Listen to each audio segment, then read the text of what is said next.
Assalamualaikum warahmatullahi wabarakatuh.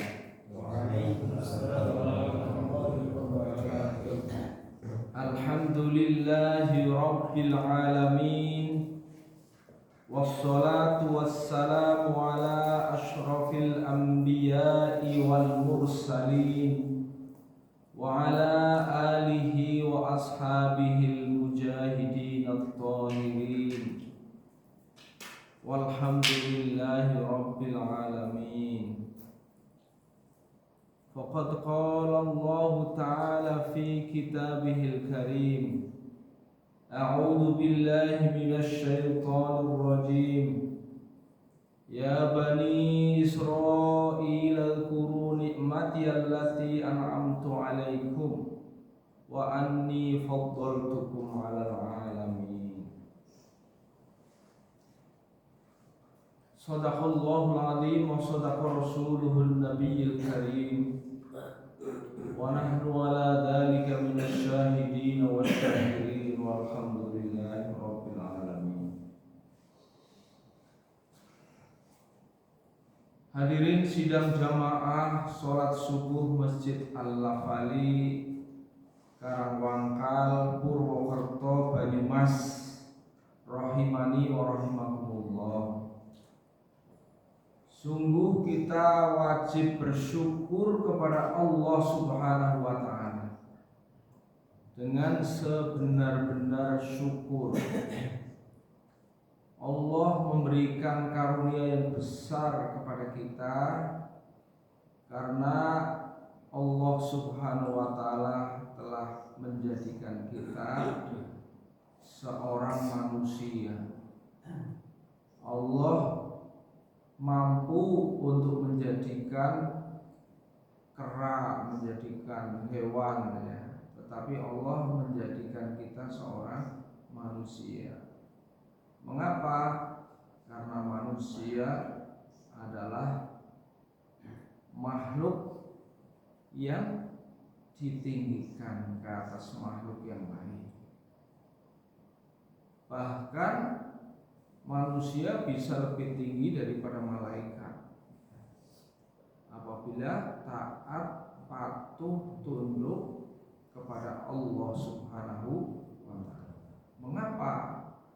Karena malaikat tidak diberi oleh Allah hawa nafsu, sehingga tidak perlu makan, tidak perlu minum, tidak perlu istri, tidak perlu rumah, tidak perlu kendaraan. Tapi kalau manusia di samping diberikan akal, juga diberikan hawa nafsu ya. Hadirin rahimani wa rahimakumullah, maka kalau malaikat diperintah oleh Allah, malaikat taat kepada Allah dan tidak pernah membangkang. Karena nafsu membangkang, nafsu keras kepala ya, nafsu banyak ngeyel itu adalah hadir dalam diri manusia terkait dengan sifat manusia, yaitu memiliki hawa nafsu. Tetapi walaupun manusia itu diberikan hawa nafsu ya, ketika dia mampu mengendalikan dirinya untuk taat kepada perintah Allah, maka itulah kehebatannya. Manusia bisa lebih tinggi daripada makhluk malaikat. Tapi manusia bisa lebih rendah daripada syaitan, atau manusia itu adalah syaitan itu sendiri. Manusia sudah menjadi syaitan. Jadi ada bahagianya ya dijadikan manusia, tapi perlu waspada, jangan sampai kita juga lebih rendah daripada hewan. Jadi bisa lebih rendah daripada hewan kalau sudah jadi setan. Hadirin rahimani wa rahimakumullah. Kita masih membahas tentang peperangan ya. Peperangan kali ini adalah peperangan antara orang-orang Israel ya, dengan Palestina yang kita tidak tahu kapan berakhirnya. Sudah ratusan tahun ya dimulainya dan kita tidak tahu kapan berakhir. Bahkan ada yang mengatakan kalau perang ini akan terus berjalan sampai nanti Mesias itu adalah keyakinan orang Yahudi yang sebenarnya dalam keyakinan kita itu adalah Dajjal sampai turun ke bumi ya. Akhirnya mereka menebar fitnah yang sangat luar biasa. Salah satu fitnah yang besar daripada Dajjal itu adalah dia bisa mengendalikan alam dengan izin Allah. Sehingga bila Dajjal kehendaki satu negeri kekeringan gitu ya. Satu negeri diatur kering. Bahkan ada seorang yang dengan izin Allah juga ya dipenggal lehernya oleh Dajjal itu sehingga terbelah jadi dua. Kemudian Dajjal menghendaki hidup kembali. Tapi orang mukmin menghadapi peristiwa seperti itu dia tidak goyah imannya. Bahkan mengatakan saya semakin yakin bahwa engkau adalah Dajjal. Tapi banyak sekali orang di zaman itu ya pada saat itu yang murtad dan meyakini itulah Mesias, itulah yang dinanti-nantikan, itulah Tuhan. Itulah seperti yang terjadi ya. Ini Bani Israel ya. Saya tadi menyitir satu ayat bahwa sesungguhnya Allah telah memberikan banyak karunia, banyak nikmat ya kepada orang Bani Israel. Bani Israel itu satu kaum yang pada zamannya itu Allah lebihkan dari kaum yang lain. Banyak peristiwa yang terjadi di zaman Nabi Musa ya. Bani Israel itu adalah kaumnya Nabi Musa. Itu mereka memiliki sifat-sifat yang ditunjukkan dalam Al-Quran, bahwa sifat-sifat Bani Israel itu memang banyak hal ya yang terkait dengan sifat itu. Salah satunya mereka itu orang yang tidak bersyukur ya. Orang yang tidak bersyukur, tidak mudah bersyukur. Salah satunya ketika Allah memberikan kepada mereka apa yang mereka butuhkan, mereka meminta kepada Nabi Musa untuk berdoa kepada Allah ya, diturunkan makanan ya, dari langit, dan itu dikabulkan ya. Allah Subhanahu wa taala memberikan makanan berupa manna wa salwa ya.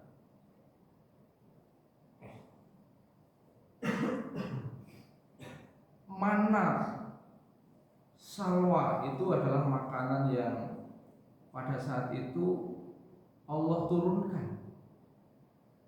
Jadi ada semacam madu ya, minuman, ada semacam jamur, ada semacam burung yang Allah hadirkan sebagai makanan kepada mereka pada saat mereka kesulitan. Wadollalna bagaimana tadi ayatnya?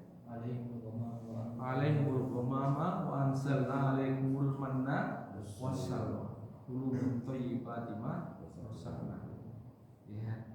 Itu salah satu kelebihan yang Allah berikan, ya.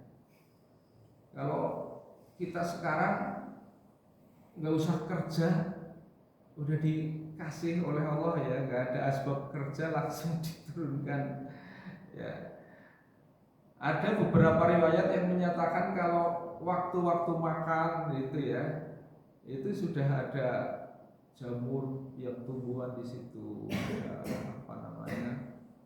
susu lebah yang di situ banyak madunya, di situ ada burung datang sendiri, gitu.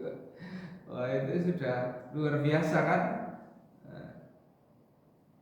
Tapi, ya, mereka itu lama kelamaan bosan juga katanya itu, ya, dalam Quran itu, ya. Udah dikasih rezeki yang baik gitu, ya, mereka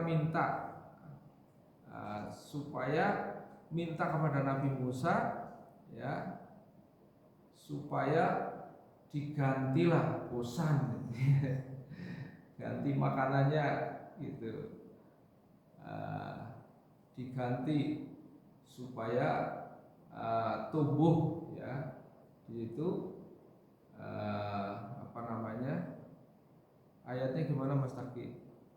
Minta diganti bawang, ya, diganti sayur-sayuran, ya. Wa dhallalna 'alaihimul ghamama wa anzalna 'alaihimul manna wassalwa kulu min thayyibati ma razaqnakum wa ma dzalamuna walakin kanu anfusahum yadhlimun. Terus ayat berikutnya gimana Mas? Ya? Wa idh qultum ya Musa lan nasbiru ala ta'amin wahid fad'u lana rabbaka yukhrij lana. Terus, ya? Mimma tumbitul ardu min baqliha wa qithaiha wa fumiha wa adasiha wa basoliha. Qala atastabdiluna billadhi wa khair. Ihbitu misra fa inna lakum ma sa'altum, ya. Mereka minta diganti gitu, ya, dengan sayur-sayuran itu, ya. Hadirin rahimani wa rahimakumullah. Jadi sudah diberikan oleh Allah kelebihan-kelebihan seperti itu, tapi mereka juga memiliki sifat yang mudah ingkar, mengkufuri. Ketika Nabi Musa menyeru mereka untuk menyembah kepada Tuhan, ya, kepada Allah itu, maka mereka tidak langsung mau gitu, ya. Kalau tidak langsung mau sih memang umat-umat terdahulu memang juga rata-rata seperti itu, ya. Nabi-nabi terdahulu kan banyak sekali ujian-ujian yang dialami. Tapi salah satu bentuk sifat orang Israel itu keras kepala, ya. Ketika diseru untuk menyembah kepada Allah, mereka mengatakan la nu'mina laka, kami tidak beriman kepada kamu wahai Musa, hatta narallaha jahratan, sehingga kami bisa melihat Tuhanmu yang kau ceritakan itu dengan nyata, gitu, ya. Jadi tuntutan orang Bani Israel pada saat itu kepada Musa, aku tidak akan percaya kamu cerita Tuhan wahai Musa, silahkan kamu gedebus, gampangannya kalau bahasa kita. Sebelum kamu memperlihatkan kepadaku, ya, Tuhanmu itu seperti apa? Wah, nggak kelihatan, kok mau percaya sih gimana kan gitu ya kalau bahasa gitu ya. Jadi hatta nawallaha jahra, sehingga kami bisa melihat secara nyata kan gitu. Dan Nabi Musa juga terpengaruh, aneh, terpengaruh terhadap permintaan daripada umatnya itu. Nabi Musa meminta izin kepada Allah untuk melihat Allah itu. Maka Allah Subhanahu wa taala memberikan isyarat kepada Musa, kalau kamu pengen melihat aku, baru lihatlah ya, satu tempat yang ditunjukkan oleh Allah, satu pohon yang ditunjukkan oleh Allah, melihat ke sana Allah akan memancarkan nurnya ya. Tapi apa yang terjadi ya, begitu nur Allah dipancarkan kepada tempat yang ditunjukkan, maka terpentalah Nabi Musa itu ya. Hadirin rahimani wa rahimakumullah, tidak mungkin seorang hamba itu melihat kepada Allah kecuali nanti di surga ya. Hadirin rahimani wa rahimakumullah, maka ketika Nabi Musa berdakwah kepada kaumnya itu menentang ya.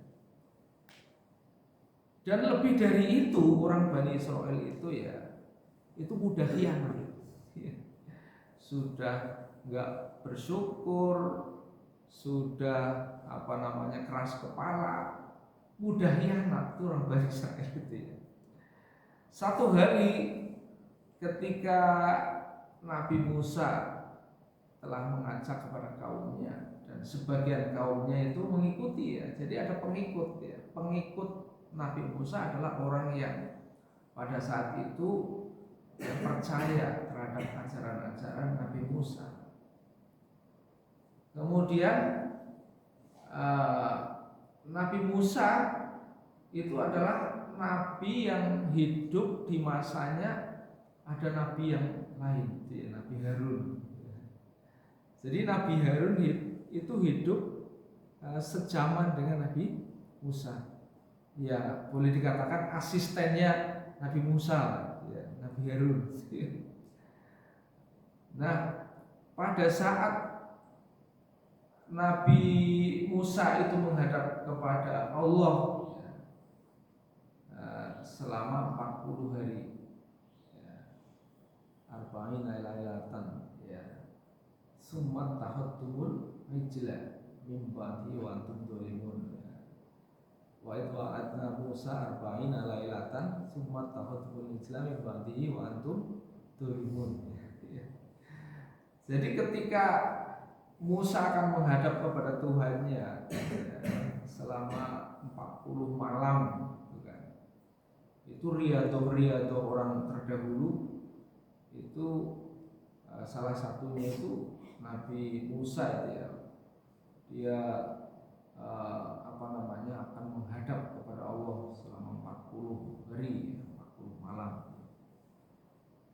Maka apa yang terjadi? Wanti-wanti Nabi Musa kepada umatnya untuk menjaga iman, kalau bahasa kita ya, menjaga iman, menjaga amal. Kamu mau ditinggal selama 40 malam, ini ada Harun itu kan, tolong dijaga kan itu. Kalau bahasa kita, diwanti-wanti. Tapi apa yang terjadi? Datang seorang yang bernama Musa Samiri. Musa Samiri itu adalah mampu menghadirkan seekor sapi. Seekor sapi yang dihadirkan oleh Musa Samiri itu telah dimasuki jin, sehingga bisa berbicara gitu ya. Sapinya itu patung sapi ya, seekor sapi, patung sapi ya. Kalau zaman jahiliyah itu kan juga orang menyembah patung-patung ya. Dihadirkan satu patung sapi, tapi dimasukkan jin. Bagian bisa berbicara. Sehingga ketika Musa Samiri itu berdakwah mengajak kepada orang-orang Bani Israel, banyak pengikutnya Nabi Musa yang berkhianat gitu ya. Berkhianat itu maksudnya yang sudah menjadi pengikut Nabi Musa berarti kan sudah diajarkan ajaran-ajaran Taurat kan gitu ya. Untuk menyembah kepada Allah dan tidak kepada yang lain kan gitu. Karena kalimat la ilaha illallah itu sudah diajarkan oleh nabi-nabi terdahulu kepada umatnya supaya tidak menyembah kepada yang lainnya. Itu adalah ajaran yang hakiki dari Allah Subhanahu wa taala dan tugas para nabi untuk menyampaikan risalah kepada umatnya. Summat tahattumul ijla mim ba'dihi wa antum dzalimun. Kemudian mereka itu goyang gitu ya. Akidahnya goyang dulu. Ini yang benar ini, yang benar ini, Tuhan ini kelihatan itu ya. Yang benar ini kan gitu ya. Ini kelihatan benar ya. Karena memang yang dituntut hatta narallaha jahratan. Sehingga apa yang terjadi, keyakinan yang diajarkan oleh Nabi Musa itu dikhianati. Dia akan berubah jadi Tuhannya itu ya itu sapi yang dihadirkan oleh Musa Samiri yang dimasuki jin gitu ya. Hadirin rahimani rahimakumullah. Itu watak orang Bani Israel yang mudah berkhianat. Masya Allah, luar biasa. Dan ketika Nabi Musa pulang, maka melihat umatnya pada ingkar kembali, ya ini seorang nabi itu kan dihadirkan untuk membimbing umatnya. Betapapun ujian yang menimpa itu kan sebenarnya sangat menjengkelkan hati ya. Kalau bahasa kita mungkin ngamuk itu seperti itu. Nabi Harun juga ada di situ ya, tapi nggak digubris gitu ya. Zaman dulu, jadi kalau orang-orang dakwah nggak digubris itu memang dari dulu sudah Allah uji gitu ya. Terdahulu itu sudah luar biasa gitu ya. Nabi dihadirkan begitu. Hadirin rahimani rahimakumullah. Maka Nabi Musa itu memberikan petunjuk dari Allah ya, bahwa kamu itu bertobat, segera bertobat kepada Allah. Tapi cara tobatnya itu beda dengan kita ya. Cara tobat mereka itu fakturu anfusakum dzalikum khairul lakum inda barikum wa ta'alaikum innahu huwat tawwabur rahim. Jadi tobat mereka itu tidak seperti tobat kita. Pada zaman itu tobatnya itu risalah tobat ya untuk orang-orang yang kalau itu sudah keluar lagi ya murtad. Sudah murtad itu ya. Itu adalah faktulu anfusakum. Bunuhlah dirimu sendiri. Disuruh bunuh diri itu. Risalah tobatnya di zaman Nabi Musa bagi orang-orang yang murtad itu ya, suruh bunuh diri. Faktulu anfusakum. Dzalikum khairul lakum. Yang demikian itu lebih baik. Nah, jadi Allah akan mengampuni sebenarnya orang yang mau bunuh diri ya, karena mereka telah ingkar kepada Nabi Musa ini. Ya, tapi lagi-lagi mereka juga tidak melakukan kecuali hanya sedikit.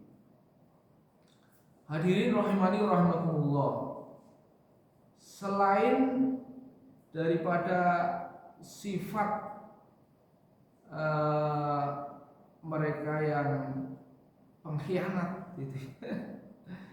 Mereka juga punya sifat pemalas ya. pemalas dan takut mati. Mungkin kita lihat sekarang juga ya, bagaimana mereka itu sebenarnya perang melawan Palestina, banyak yang dijumpai orang yang desersi ya. Banyak banget orang yang desersi itu ya. Mungkin masih ya, zaman sekarang itu masih keturunan mereka yang ya itu dari dulu gitu. Ketika mereka diajak untuk berjuang itu pada zamannya, pada saat itu mereka suka menolak gitu ya. Qalu ya Musa inna lan qalu ya Musa, gimana tadi ayat ini? Qalu ya Musa inna lan nadkhulaha, bukan. Qalu ya Musa inna lan nadkhulaha abada wa tamu fiha, itu mereka enggan mengatakan kepada Musa, ya Musa, aku tidak akan masuk ke negeri itu selamanya, ya, selama kaum Jabarin itu keluar dari negeri itu. Jadi dia takut kepada kaum Jabarin. Kaum Jabarin itu orang yang kuat-kuat ya. Ya. Jadi itu diyakini oleh umatnya Nabi Musa bahwa menghadapi kaum Jabarin dia nggak ikut, ya, tidak akan berani, tidak mau. Bahkan lebih dari tidak mau ya. Kata mereka, fadhhab anta wa rabbuka faqatila inna hahuna qaidun. Kata pengikutnya Nabi Musa, sudahlah kamu saja yang berangkat, idhab anta wa rabbuka, dan Tuhan kamu. Sing mangkat kamu sama Tuhan kamu, wahai Musa. Inna hahuna qaidun. Kami duduk saja di sini. Ya. Itu sifat pengecut namanya apa ya? Sifat pengecut daripada Bani Israel. Ketika mereka diajak untuk berjuang pada saat itu, dia takut. Dan dia tidak akan berangkat kecuali orang-orang yang dianggap kuat di situ ya. Itu udah keluar dari situ. Dan dia memerintahkan supaya nabinya ya Musa dengan Tuhannya saja yang menghadapi sana. Dia bilang, saya duduk aja di sini kan gitu ya. Itu sifat pengecut daripada Bani Israel. Hadirin rahimani wa rahimakumullah. Masih ada sifat-sifat buruk lainnya ya, yaitu mereka itu orang ngeyelan ya. Jadi ngeyelan ini adalah salah satu sifat Bani Israel, ngeyelan. Suatu hari terjadi geger ya, kalau bahasa kita geger ya. Karena apa? Terjadi pembunuhan, di mana orang di satu kampung itu telah diculik, dibunuh dan dibuang di kampung sebelah. Maka terjadi geger ya, peristiwa yang sangat heboh ya, menghebohkan karena terjadi pembunuhan. Nah, di mana terjadi peristiwa pembunuhan ini telah menyebabkan hampir perang antar kampung itu ya. Karena apa? Karena misalnya ini katakanlah penduduk Karangwangkal ini ada yang meninggal, diculik, terus dibuang di Grendeng misalnya gitu ya. Nah, orang Karangwangkal kan menuduh orang gendeng gitu gambarannya gitu ya. Oh enggak apa namanya, enggak terima ya bahasa kita ya, enggak terima ya. Orang gendeng juga merasa dituduh, dia juga enggak merasa membunuh gitu, enggak terima juga. Jadi hampir terjadi perang antar kampung itu ya. Itu peristiwa heboh yang terjadi di zaman Nabi Musa gitu ya. Terus mereka punya inisiatif lah, tanya saja kepada Musa. Biasa kalau orang itu terdesak punya masalah ya yang mengatasi nabinya gitu. Jadi apa itu ya? Bahasanya sudah cengeng, apa namanya? Nanti tidak sekedar cengeng, mereka itu nanti ngeyelan gitu ya. Ya. Itu orang Bani Israel. Kemudian apa yang terjadi? Nabi Musa memberikan petunjuk untuk mencari seekor sapi kan itu. Wa idh qala Musa liqaumihi, gimana tadi? Wa idh qala Musa liqaumihi ya qaumi innallaha ya'murukum an tadhbahu baqarah. Qalu atattakhiduna huzwa. Ya. Nabi Musa memberi petunjuk untuk dapat melakukan analisis ya terhadap siapa pembunuhnya, maka tolong saya hadirkan seekor sapi gitu ya. Qalu atattakhiduna huzwa. Mereka itu malah mentertawakan ya kepada Musa. Musa jangan main-main. Masa mau mencari pembunuh suruh menghadirkan sapi? Mungkin bahasa kita kamu tuh gimana itu? Jangan main-main. Qalu atattakhiduna huzwa. Jadi petunjuknya Nabi Musa seolah-olah itu main-main belaka itu ya. Jadi menjadi bahan olok-olokan ya. Sudah tanya kepada Nabi Musa, tapi Nabi Musa memberi petunjuk supaya apa namanya? Sebenarnya kalau bahasa kita kan itu kalau dalam sebuah semacam kayak percobaan gitu ya memang diperlukan suatu instrumen kan gitu. Dalam suatu percobaan diperlukan suatu instrumen, di mana instrumen itu yang akan digunakan untuk melakukan penelitian kalau itu ya, kalau dibahasakan secara ilmiah. Tapi kan kalau Nabi Musa itu selalu seorang nabi yang mendapatkan petunjuk dari Allah Subhanahu wa taala, tidak apa namanya selalu bisa diakal-akal itu ya. Kalau Bani Israil kan selalu diakal-akal kan itu ya, diakal-akal, tidak sami'na wa atona tapi sami'na wa pikir-pikirna kan. Diakal-akal. Nah, maka apa yang terjadi? Mereka bertanya terus ya. Apa namanya ayatnya tadi? Wa idh qala Musa liqaumi ya qaumi apa Mas Fakri itu atattahiduna huzwa qala a'udzu billahi an akuna minal jahilin. Qalu lana rabbaka yubayyin lana mahi. Qala innahu yaqulu innaha baqaratul la sebelum itu ya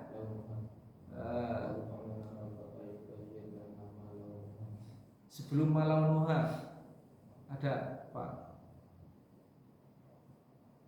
ya tadi apa? Qalu lana rabbaka yubayyin lana mahi qala innahu yaqulu inna baqaratul la zalulun tusirul ardu wa la tasqil has. Ya, jadi kalau Bani Israel nggak ngeyelan ya, coba cari sapi, cari aja gitu ya. Itu kan sudah beres, selesai kan gitu urusannya kan. Ya, tapi karena ngeyelan maka itu nanti sebenarnya mempersulit diri sendiri, ya kan? Sapi yang bagaimana yang diperlukan itu? Akhirnya ya Allah memberikan syarat, ya. Sapinya nggak cacat, tidak pernah digunakan untuk membajak sawah. Ya, jadi ada prasyarat-prasyarat karena sesungguhnya dia telah mempersulit diri. Kasrut dalam bahasa Nabi itu namanya kasrotus su'al, ya. Ngeyel itu banyak tanya gitu ya. Kalau kita namanya apa, kepo apa ya bahasa gitu ya.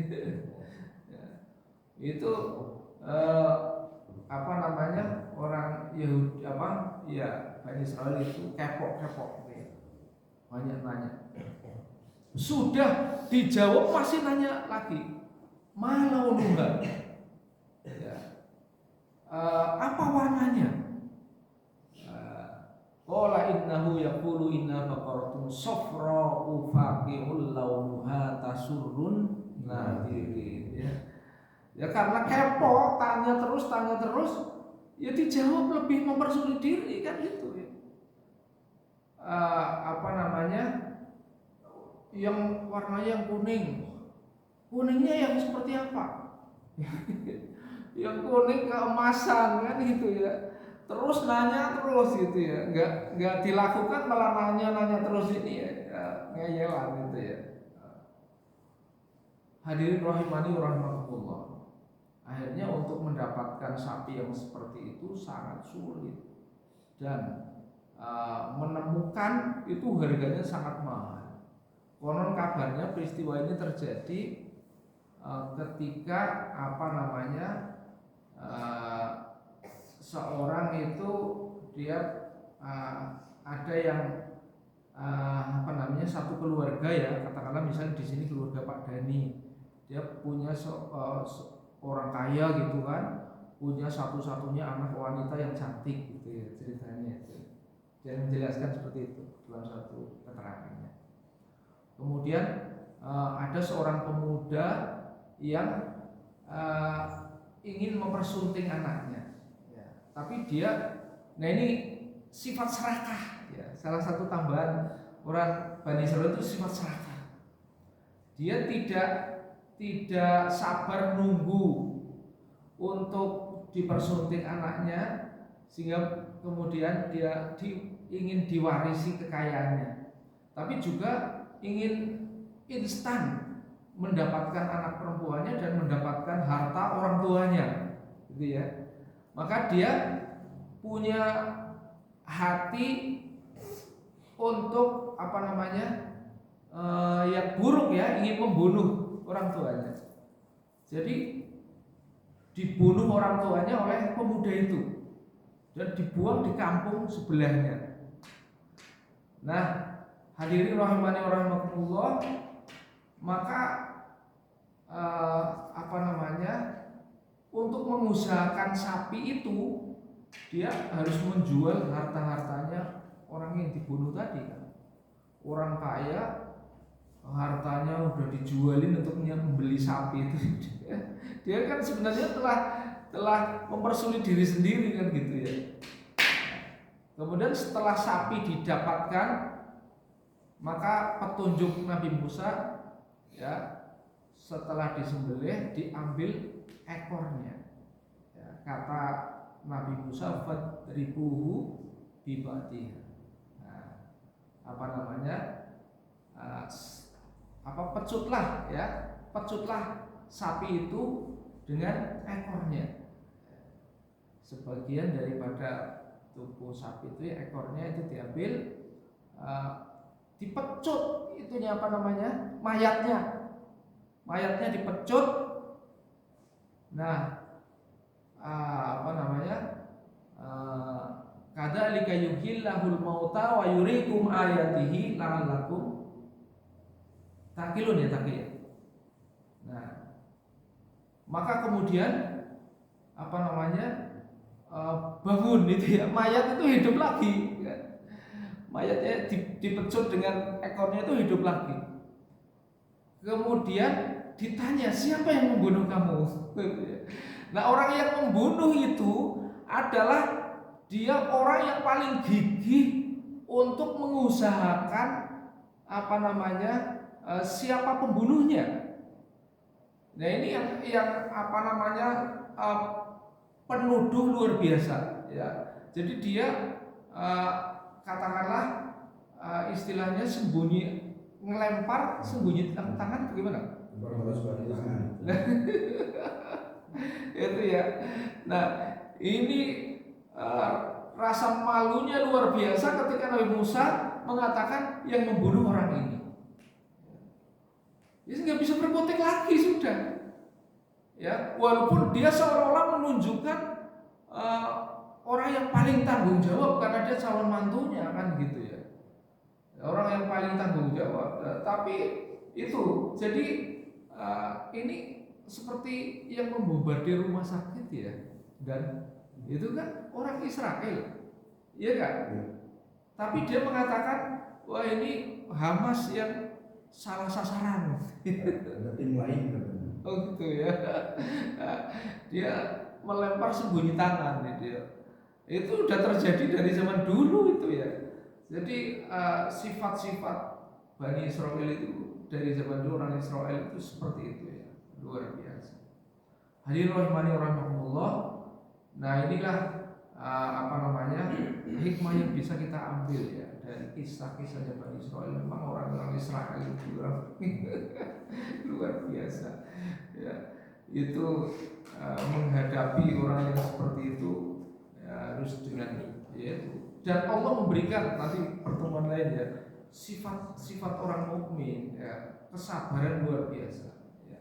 So, nanti suatu saat bisa kita buka ya sifat orang mukmin yang Allah berikan kepada orang mukmin. Mungkin orang-orang Hamas, orang-orang Palestina ya, luar biasa. Banyak sekali video menyatakan bahwa ketika mereka dalam reruntuhan seperti itu, ketika ditanya